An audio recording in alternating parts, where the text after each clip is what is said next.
Just outside Miami, at Biscayne National Park, there are artifacts from almost every point in human history, but most of them aren't on land.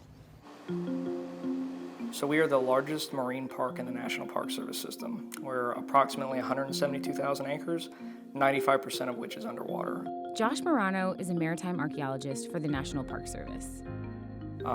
With terrestrial archaeology, a lot of folks will study old house sites and stuff like that. I focus on shipwrecks. Josh, along with the rest of the National Park Service, have spent the last 5 years searching for a sunken slave ship called the Guerrero.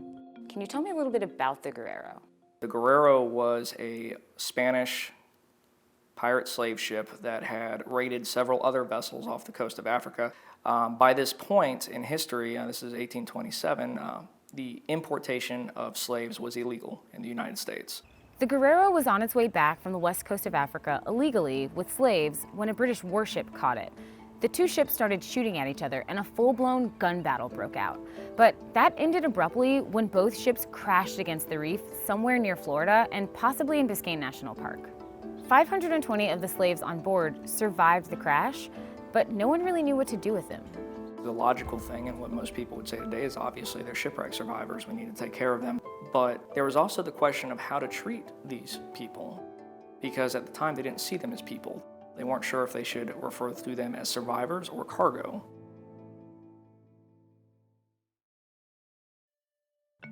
The National Park Service is determined to find this ship, but it isn't easy. In the 1850s, there was almost a shipwreck a week, and surveying the over 500 wrecks in the area just isn't something they can do by themselves.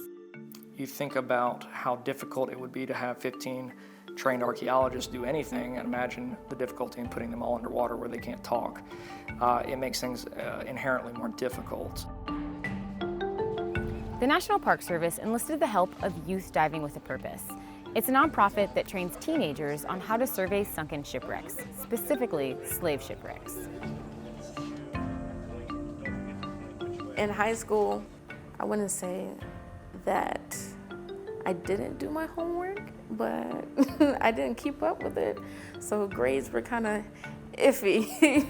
But with this, I put a lot of my heart into this when I do it. Overall, I've gotten to do something that most kids will never get to do. I feel kind of like a personal connection to some of these ships, just because you measure every artifact. You draw them like in as much detail as you possibly can. You're down there for hours. Like the past 2 wrecks I've been on, I remember in very clear detail even now. Tristan is training to become an underwater surveying guide. So he showed me how it all comes together. So we're about to take some measurements of artifacts on the sea floor and figure out their distance from the through line of the middle of the ship. Okay, now that's called a trilateration? Yes, that's called a trilateration, is where you take 2 points on that middle of the through line through the wreck, and you find the distance to the artifact from them. Ready to descend when you are. Okay.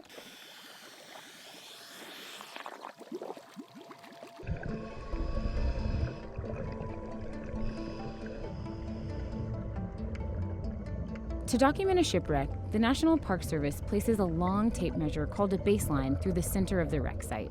Then, teams of about 15 students divide the site into quadrants and place flags next to anything that they think looks like an artifact. From there, they'll partner up and measure the distance of the artifact from the baseline and its dimensions. Then draw a small replica of the object on mylar paper, all underwater.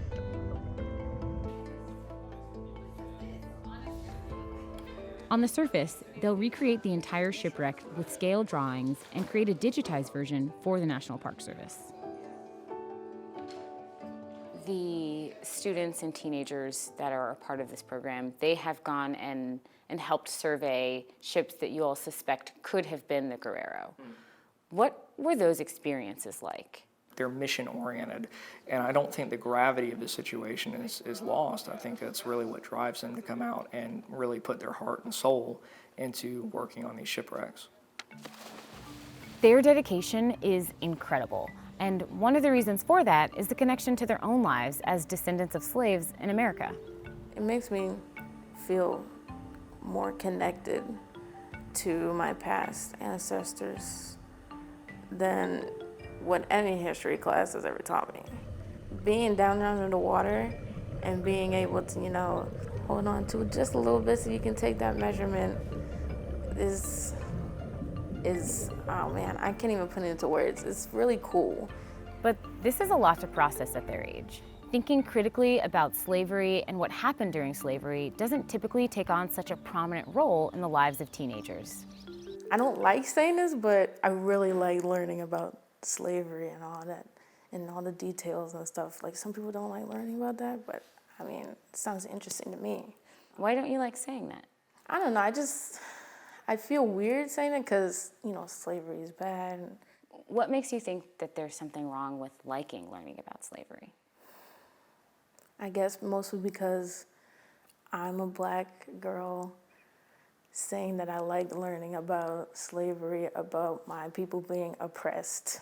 I mean, everybody knows about it, but they're not as interested as me. It's been told to me more times than I can count that I am about 3 generations removed from slavery. That's it.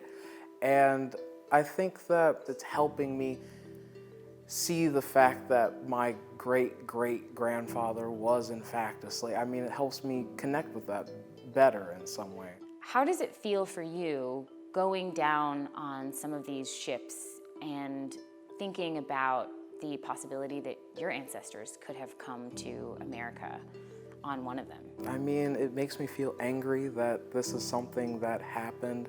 It makes me feel like elated that we no longer have to deal with something like that.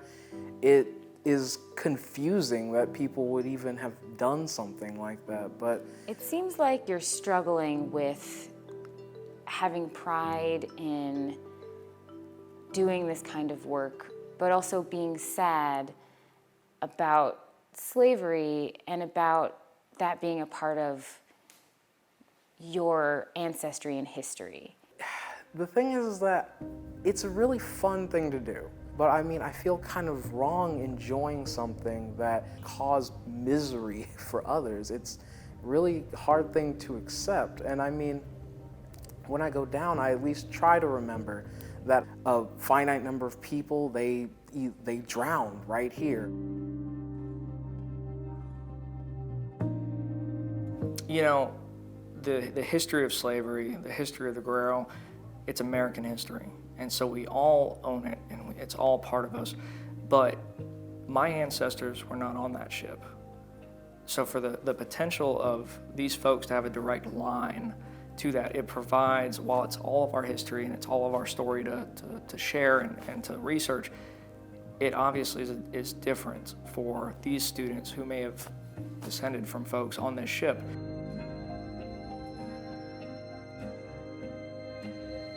Surveying sunken shipwrecks has forced students like Michaela and Tristan to confront American history head-on in a real and tangible way.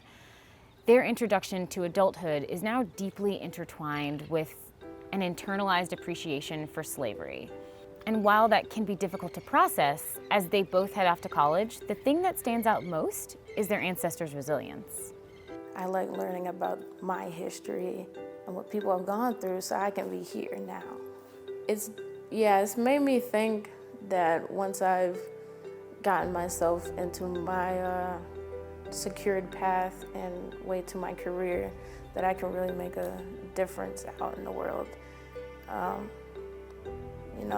could definitely see myself in like a museum with my face on a plaque or something. How does it make you feel to know that your ancestors survived slavery? Well, I would say that honestly, it's a triumph of the race. It shows how resilient people are when they really want or need something. I feel exceedingly empowered to be able to write their history and share it with others. I think that we can at least try to create a society that is more accepting of what happened and trying to rectify issues that were caused by it. we are a small part of a bigger solution.